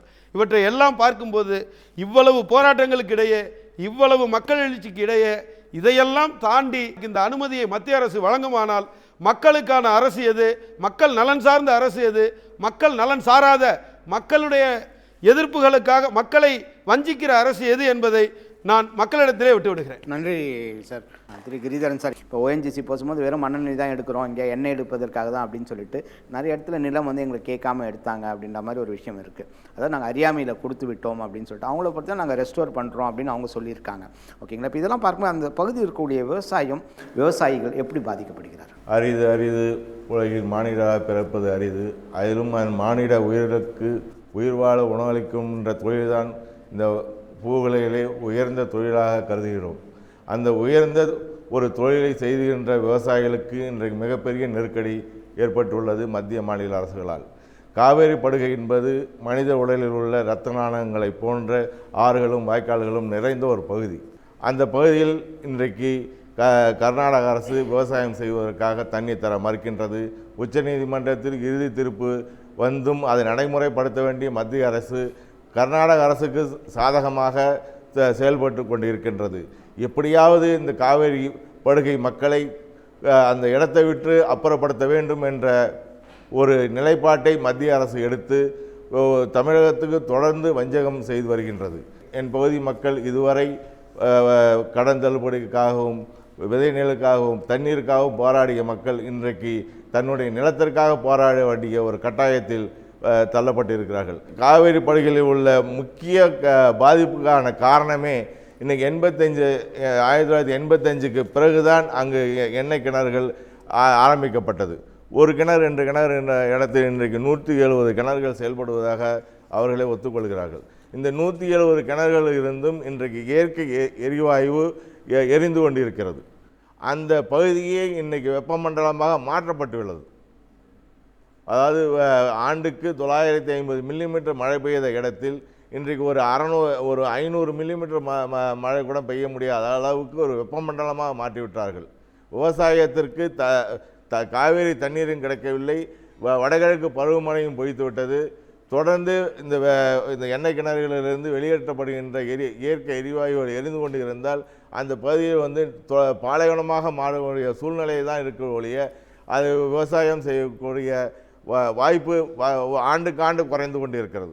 இன்றைக்கு 3 போக விவசாயம் செய்த இடத்தில் 2 போகமாக மாறி இன்றைக்கு 1 போகமாக மாறி அந்த 1 போக விவசாயமும் நடத்த முடியாத ஒரு நிலையில் இன்றைக்கு தத்தளித்து கொண்டு இருக்கின்றோம். இதற்கு ஓஎன்ஜிசி தான் காரணம். இந்த நாட்டின் மக்களை, இந்த நாட்டின் வாழ்வாதாரத்தை காப்பாற்ற வேண்டிய ஒரு அரசுகள் லாப நஷ்டத்தை பார்த்து ஒரு அந்நிய கார்ப்பரேட் நிறுவனத்திடம் அந்த எண்ணெயை எடுக்கும் பணியையும் இந்த இயற்கை எரிவாயு எடுக்கும் பணியையும் கொடுத்தால் அவர்கள் லாப நோக்கோடு தான் அந்த பணியை செய்வார்கள் ஒழிய அந்த பகுதி மக்களை காப்பாற்ற அவர்கள் அந்த பணிகளை செய்வார்களா? இப்போ பல விதமான வேதிப்பொருட்கள் அந்த கிணறுக்குள் செலுத்தப்படுகிறது. அந்த வேதிப்பொருட்களாக அந்த நிலத்தடி நீர் வீணாக்கப்படுகிறது, அந்த பகுதியுடைய நிலத்துடைய வளம் வீணாக்கப்படுகிறது, அந்த சுற்றுச்சூழல் வீணாக்கப்படுகிறது. இப்படியெல்லாம் இருக்கின்ற பொழுது எப்படி இந்த மக்களை இந்த அரசு காப்பாற்றும்? இந்த அரசு லாப நஷ்டத்தை கருத்தில் கொள்ளாமல் அந்த நாட்டு மக்களை காப்பாற்ற வேண்டிய ஒரு கடமை உணர்ச்சியுடன் செயல்பட வேண்டும் ஒழிய கார்ப்பரேட் நிறுவனங்களுக்கு அளித்து அவர்களை செல்வடைய எந்த விதத்தில் நியாயமற்ற செயல். இது ஒரு பெரிய போராட்டம் நடந்து கொண்டு 27 நாளாக போராடிட்டு இருக்கான். கல்லூரி மாணவர்கள் உணர்வோடு இருக்கான். இப்போ அவங்கள ரெப்ரசென்ட் பண்ணுறதுக்காக தான் நம்ம இங்கே இருக்கின்றோம், தமிழ்நாட்டை ரெப்ரசென்ட் பண்ணுறதுக்காக நம்ம இருக்கிறோம். அப்போ மத்திய அரசுக்கு நம்முடைய நிகழ்ச்சியின் மூலமாக, தமிழக அரசுக்கு நம்முடைய நிகழ்ச்சியின் மூலமாக சில கோரிக்கைகளை நம்ம முன்வைக்க வேண்டும். அதே மாதிரி ஓஎன்ஜிசி கிட்டே நம்ம சில விஷயங்களை நம்ம சொல்லணும். இதெல்லாம் எங்களுக்கு கிளாரிஃபை பண்ணுங்கள். ஒரிஜினல் தீர்வு என்னன்னு கேட்டிங்கன்னா எல்லா கார்ப்பரேட் கம்பெனியும் அழிக்கணும். ஓகேங்களா? நம்ம அப்போ வல்லரசு நாடாகிடுவோம் கண்டிப்பாக. Very good sir. போபாலில் இதே மாதிரி ஒரு நச்சுவாயு கசிந்து நிறைய பேர் இறந்துருக்காங்க. அது நம்ம கேள்விப்பட்டிருக்கோம் 20th செஞ்சுரியில். அதே மாதிரி மீத்தேனில் வராது அப்படின்ற ஏதாவது அவங்களுடைய கருத்துக்கள் கண்டிப்பாக. மக்களோட மனநிலையை புரிஞ்சுட்டு இந்த கவர்மெண்ட் செயல்பட்டால் தான் மக்களோட எதிர்காலம் இருக்குன்றத நான் தெரிவிக்கிறேன். இப்போ இண்டஸ்ட்ரியில் பார்த்தீங்கன்னா ஹோட்டல்ஸும் ஹாஸ்பிட்டலில் பார்த்தீங்கன்னா மெயினாக இன்ஃபர்டிலிட்டி சென்டர் தான் நிறைய வந்துட்டு இருக்குது. அது யாருமே கவனிக்கிறதுக்கு கிடையாது. ஏன்? எதனால்? இப்போ இருக்க லைஃப் ஸ்டைல். இப்போ இருக்கிற நம்ம சுத்தமில்லாத ஒரு காற்றை சுவாசிக்கிறதுனால நல்லா இருப்பான், ரொம்ப ஜைஜாண்டிக்காக இருப்பாங்க, ஃபிட்டாக இருப்பாங்க, ஜிம்முக்கு போவாங்க, நல்லா சாப்பிடுவாங்க. ஆனால் அவங்களுக்கு ஒரு பிரச்சனை இருக்கும். அந்த ஆண்மகனால் ஒரு குழந்தைய பெற்றுக்க முடியாது, இல்லை ஒரு அந்த அந்த அந்த ஒரு பெண்ணாலையும் குழந்தை பெற்றுக்க முடியாத சூழ்நிலை. இதனால் வந்து ஆர்டிஃபிஷியல் இன்செமினேஷன்ன்றத போயிட்டு இருக்காங்க. அதனால் இந்த திட்டம் வந்து மண்ணை மட்டுமல்ல நம் மக்களையும் மறுதன்மையாக்கக்கூடிய ஒரு விஷயம். இது நமக்கு மீத்தேன் திட்டம் வேணும், ஹைட்ரோ கார்பன் திட்டம் வேணும். அது எப்படி செயல்படுத்தலாம்? நமக்கு உதவியாகவும் இருக்கணும், ஆபத்து இல்லாத வகையிலும் இருக்கணும். இதை பாதிப்பு இல்லாமல் செயல்படுத்தும்னு சொல்கிறாங்கல்ல, அந்த செயல்முறை எனக்கு தெரியணும். எனக்கு இல்லை, எல்லா மக்களுக்கும் தெரியணும். இந்த செயல்முறை தெரிஞ்சால் பாதி கொஷின் ஆன்சர் கிடைச்சிரும். தமிழ்நாட்டில் இங்கே இளைஞர்கள்கிட்ட இதுக்கு மாற்று வழி இருக்குதா? என்ஜினியர்ஸையும் சரி, ஒரு டெக்னீஷியன் இங்கே அவ்வளோ பேர் படிச்சிருக்கிறோம், அவ்வளோ பேர் இருக்கிறோம். இங்கே எங்கிட்ட ஒரு பிரச்சனையை கொண்டு வந்து நாங்கள் ஒரு வாரத்தை உங்களுக்கு எந்த பிரச்சனையும் நாங்கள் சொல்யூஷன் தர முடியும் எங்களால். For the people, of the people, by the பீப்புள்னு இருந்துச்சு. இப்போ அதெல்லாம் மாறிடுச்சு sir. For the corporates, of the corporates, by the corporates, அந்த மாதிரி ஆயிடுச்சு சார். நம்ம இந்தியா மிகப்பெரிய மக்களாட்சி நாடுன்னு எல்லாருக்கும் தெரியும். ஆனால் மக்களை கேட்டு ஒரு விஷயமாவது நடக்குதா சார்? இல்லை. அப்போ நம்ம படிச்சிருப்போம், மக்களால் மக்களுக்காக மக்களே செய்வது மக்களாட்சின்னு. இப்போ யாரோ ஒருத்தர் முடிவு பண்ணி நம்ம தலையில் மண்ணவாரி போடுறதா மக்களாட்சியாக இருக்குது. நாங்கள் எங்கள் ஜென்ரேஷன் நல்லா இருக்கணுன்றதுக்காக எங்கள் ஹைட்ரோ கார்பன் திட்டமே எங்களுக்கு வேணாம் சார். இந்தியாவில் என்னதான் டெவலப்பிங் கண்ட்ரி ஆகிட்டு இருந்தாலும் இன்னமும் மனித கழிவுகளை மனிதர்களை அகற்றக்கூடிய நிலைமையில தான் இந்தியா இருக்குது. சரிங்களா? நமக்கு கேஸ் கிடைக்குது, ஃபியூவல் கிடைக்குது, இதை வச்சு இதை இல்லாமல் நம்ம வாழ்ந்துருக்கோம். ஆனால் சோறு இல்லாமல், தண்ணி இல்லாமல் எத்தனை நாள் வாழ முடியும்? யாரால் வாழ முடியும்? இதுக்கு பதில் சொன்னீங்கன்னா கண்டிப்பாக ஹைட்ரோ கார்பன் திட்டம் வந்து நமக்கு ஏற்றதா, ஏற்கக்கூடியது இல்லாததை நம்ம முடிவு பண்ணிக்கலாம். இந்த திட்டத்தை எடுத்துகிட்டு வந்தால் நம்ம இந்தியா வந்து டெவலப்பிங் கண்ட்ரியாக, டெஸ்ட்ராயிங் கண்ட்ரியாக தான் ஆகும். ஒட்டுமொத்த தமிழ் சமூகமும் ஒரு பிரச்சனை வேணாம், ஹைட்ரோ கார்பன்ற ஒரு திட்டம் வேணான்னு பெரும்பான்மையாக சொல்லும் போது அந்த திட்டத்தை செயல்படுத்தாமல் இருக்கிறதே நல்லது சார். பசுமை இந்தியா, தூய்மை இந்தியான்னு சொல்லிட்டு பசுமையாக அழிக்கிறாங்க சார். இதனால் விவசாயம் பாதிக்கப்படுது சார். குஜராத்திலிருந்து கன்னியாகுமரி வரை உள்ள கடற்கரை ஓரத்தில் ஒட்டின பகுதியில் ஏன் மீத்தேன் எடுக்கக்கூடாது? எதுக்காக வந்து விவசாயிகளை வந்து தொந்தரவு பண்ணோம்? ஏற்கனவே விவசாயிகள் ஏகப்பட்ட பிரச்சனையில் இருந்துட்டு இருக்கோங்க. இதில் வந்து இந்த பிரச்சனையே வந்து கொண்டு வராதிங்க அப்படின்றது தான் வந்து ஒரு தாழ்மையான வேண்டுகோளாக நாங்கள் வைக்கிறோம். நல்லா யோசிச்சு பாருங்கள், கார்ப்பரேட்காரங்க வரதுக்கு முன்னாடி நம்ம நாட்டு மக்கள்லாம் உப்புலையும் செங்கல்லையும் தான் பல்லு விளக்கிட்டு இருந்தாங்க. அவங்க பார்த்து கேட்டாங்களாம், ஏன் முட்டாள் பசங்களா, ஏன்டா உப்பில் பல்லு விளக்குறீங்கன்ட்டு அவங்க பேஸ்ட்டை வந்து ப்ரொடியூஸ் பண்ணி விற்பனை பண்ணிட்டாங்க. இப்போ அதே கார்ப்பரேட் கம்பெனிக்காரன் தான் சொல்கிறான், டேஷ் உப்பு இருக்கா அப்படின்னு கேட்குறான். Right sir? ஸோ விவசாயிகளும் சரி, மக்களையும் சரி, கவர்மெண்ட் கொஞ்சம் பார்த்தா நல்லாயிருக்கும். மக்களாட்சின்னு வார்த்தையில் மட்டும் சொன்னால் பத்தாது. சுதாகர், உங்களுடைய ஆவணப்படத்தை நீங்கள் எடுத்ததுக்கு அப்புறம் நீங்கள் ஒரு கன்க்ளூஷன் வந்திருப்பீங்க, இதை பற்றி ஒரு சொல்யூஷன், அதை மட்டும் சொல்லுங்கள். ஊடகங்கள் எப்பயுமே என்ன பண்ணுறாங்கன்னா, போராட்ட காலத்தில் போய் மக்களையும் அந்த செலிபிரிட்டிஸையும் கேப்சர் பண்ணி அதை வந்து டெலிகாஸ்ட் பண்ணிட்டே இருக்காங்களே தவிர, சம்மந்தப்பட்ட அந்த ஜெம் லேபார்ட்டரிஸோ இல்லை ONGC மாதிரி அவங்களே போய் அப்ரோச் பண்ணி இதோட விளக்கம் என்ன பண்ண போகிறீங்க, என்னென்ன மாதிரி பாதிப்பு அவங்கள்ட்டே கேட்டு அதோட விளக்கத்தை தெளிவாக அவங்க வந்து மக்களுக்கு போய் சேர்க்க வேண்டிய ஒரு பெரிய கடமையை அவங்க செய்யாமல் விட்டுட்டாங்க. இது ஒரு மிகப்பெரிய ஒரு குறைபாடாக நான் பார்க்குறேன் இந்த விஷயத்தை, இந்த குழப்பங்களுக்கு காரணமாக பார்க்குறேன். ரெண்டாவது வந்து மீத்தேன் தான் பேசிகிட்டு இருக்கோம். மீத்தேன் எடுக்கல. ஆக்சுவலி நெடுவாசல் வந்து மீத்தேன் ப்ராஜெக்ட் கிடையாது. இது ஒரு conventional crude oil extraction. It is coming on its own. அது ஒரு ப்ரெஷர் தொலை போட்டு, அது ஒரு தொலையோட அளவு கூட சொன்னார் அவர். 8 இன்ச் அளவில், 8 இன்ச்சுன்றது கிட்டத்தட்ட எவ்வளோ தான். இது வந்து அப்படியே போகும், கிட்டத்தட்ட ஒரு 1 கிலோமீட்டர் 1.5 கிலோமீட்டர் தூரத்துக்கு போயிட்டு கீழே இருக்கிறது வந்து ஒரு 2.5 இன்ச்சு, அது இவ்வளோ தான். ஸோ இதுலேருந்து எடுக்கிற யூஸ் பண்ணுற கெமிக்கல்ஸ், அதில் எடுக்கிற இதோட நீங்கள் 1 லைன் கனவு உங்களுக்கு தெரியும், 2πr² போட்டு நீங்கள் போட்டிங்கன்னா அது எவ்வளோ அமௌண்ட் ஆஃப் இது எக்ஸ்ட்ராக்ட் எவ்வளோ எடுக்கிறீங்க, எவ்வளோ கட்டிங் எடுக்கிறீங்கன்றது தெரியும். அது அதிகபட்சம் ஒரு 4 loads ஆஃப் ட்ரக் வரும். அதை கொண்டு போய் அவங்களுக்கு வந்து ட்ரீட் பண்ணுறதுக்கான இடங்கள்லாம் இருக்குது. அதில் ஹசார்டஸாக இருந்தால் கூட, ரேடியோ ஆக்டிவாக இருந்தால் கூட, நிறைய விஷயங்கள் ரேடியோ ஆக்டிவ் மெட்டீரியல் வரும், உலோகங்கள் வரும், அப்புறம் அந்த ப்ரொடியூஸ்டு வாட்டர்ஸ் வரும். அதெல்லாம் அதுக்கான வழிமுறைகள் நிறைய அவங்கள்ட்ட இருக்குது. டெக்னிக்கலாக சொல்கிறேன், முதல்ல டெக்னிக்கல் விஷயங்களை மக்களுக்கு கொண்டு சேர்க்க தவறிட்டோம் நம்ம. அதனால் பல குழப்பங்கள் ஏற்பட்டுருச்சு, மக்களோட எழுச்சி உருவாயிடுச்சு. அந்த சம்மந்தப்பட்ட மக்கள் சார்ந்த ஒரு கமிட்டி, இவங்க டெக்னிக்கல் டீம் அண்டு மக்கள் சேர்ந்து, அவங்களோட ரெப்ரசன்டேட்டிவ் அவங்களாம் சேர்ந்து இதை எப்படி பண்ணலாம், இதனால வந்து பாதிப்புகளை எப்படி நம்ம வந்து குறைக்கிறதுக்கான நடவடிக்கைகள் நம்ம எடுக்கலாம் அப்படின்னு நம்ம பார்க்கணும். ஹைட்ரோ கார்பன் பிரச்சனையை பொறுத்தவரையில் நெடுவாசல் மக்களுடைய நியாயமான கோரிக்கைகள் வென்றெடுக்கப்பட வேண்டும். அங்கே இருக்கிற மக்களுக்கான நியாயமான தெளிவு மக்களுக்கு வழங்கப்பட வேண்டும். நெடுவாசல் பிரச்சனை மக்களுக்கான பிரச்சனை.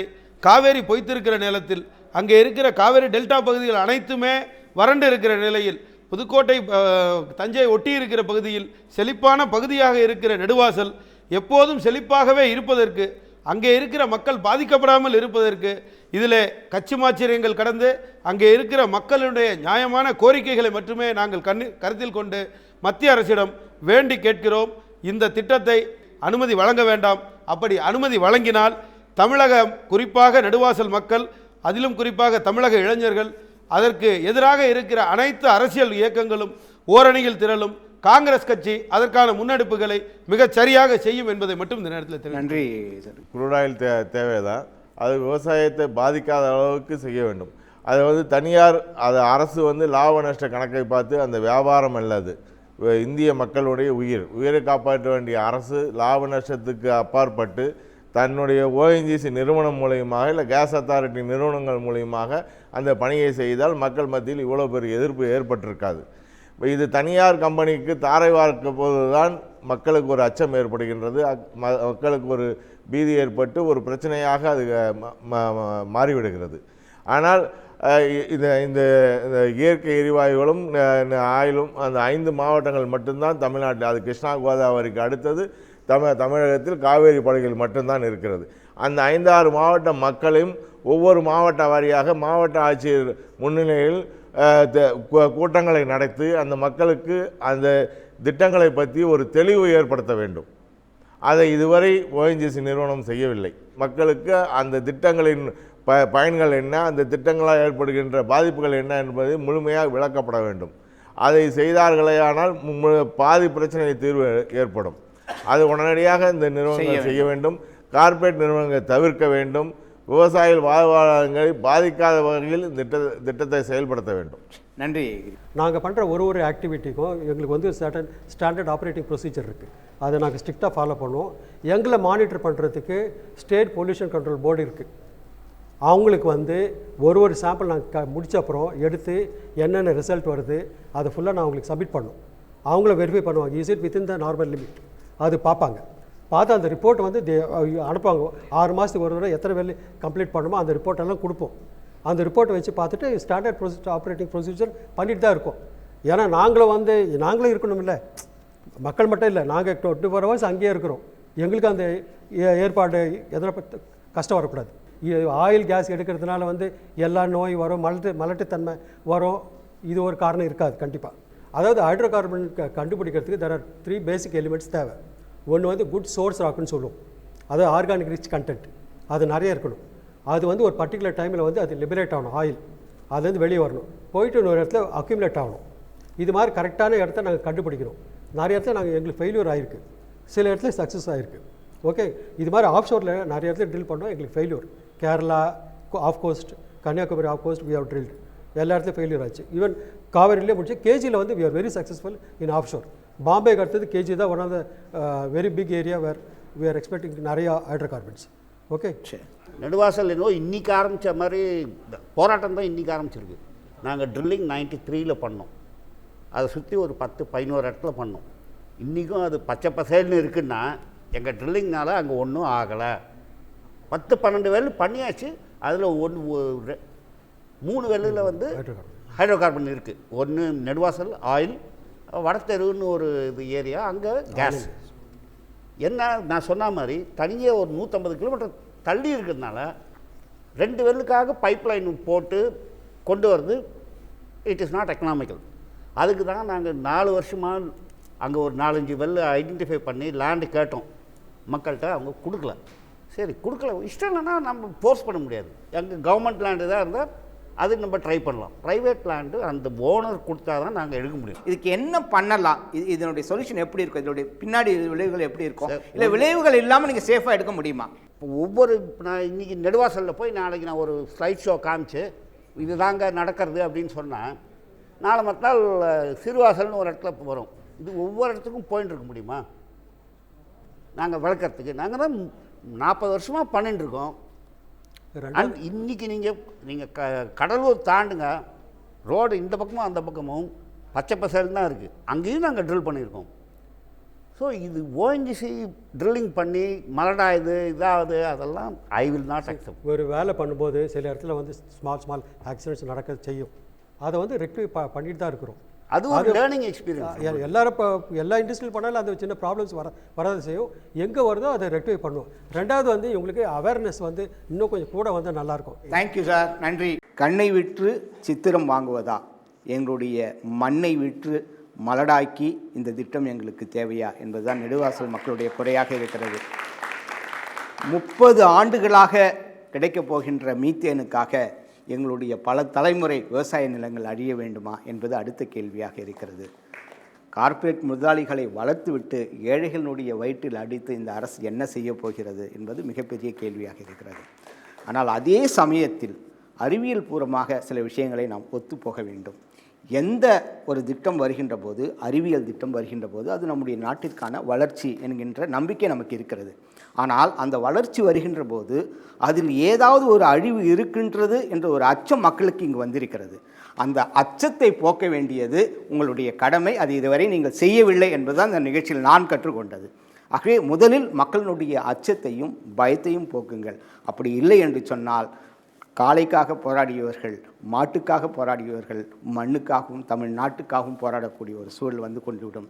ஆகவே தயவு செய்து நீங்கள் இதற்கான ஒரு தெளிவை நீங்கள் எடுக்க போகிறது என்ன, எங்களுடைய மண்ணு மலடாவாது என்பதை மிக தெளிவாக சொன்னீர்கள் என்று சொன்னால் நிச்சயமாக நமக்கு ஒரு புரிதல் இருக்கும். நாங்கள் இந்தியாவினுடைய முன்னேற்றத்தையும் அறிவியல் வளர்ச்சியும் தடை செய்யவில்லை, அதே சமயத்தில் எங்களுடைய அச்சத்தையும் ஆபத்தையும் நீங்கள் போக்குங்கள் சொல்லி இந்த நிகழ்ச்சியை நான் நிறைவு செய்கின்றேன்.